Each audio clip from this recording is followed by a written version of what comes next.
మనం every month almost ఒక financial mistake చేస్తాము.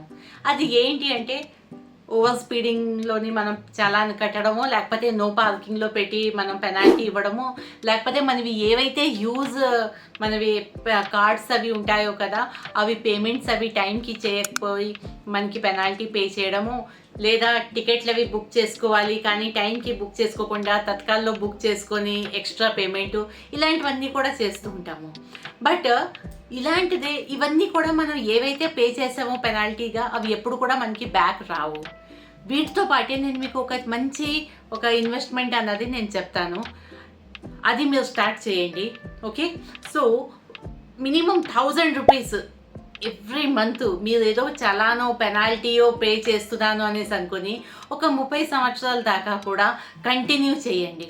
ఓకే, 30 సంవత్సరాల దాకా 1000 రూపీస్ చొప్పున మీరు పే చేసుకుంటూ పోతే మీకు నియర్లీ 55 lakhs వస్తాయి. ఆ 55 lakhs మీరు లైఫ్లోని ఏంటంటే ఎన్ని చాలాన్లో ఎన్ని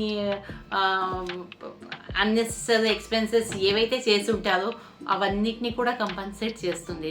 సో కొన్ని తప్పులు మనకి తెలియక చేస్తాము. బట్ ఇది మీరు తెలిసి చేయండి, తెలిసి ఇన్వెస్ట్మెంట్ చేయండి and see the result at the end of the 10 years. చేస్తారు కదా. Thank you so much.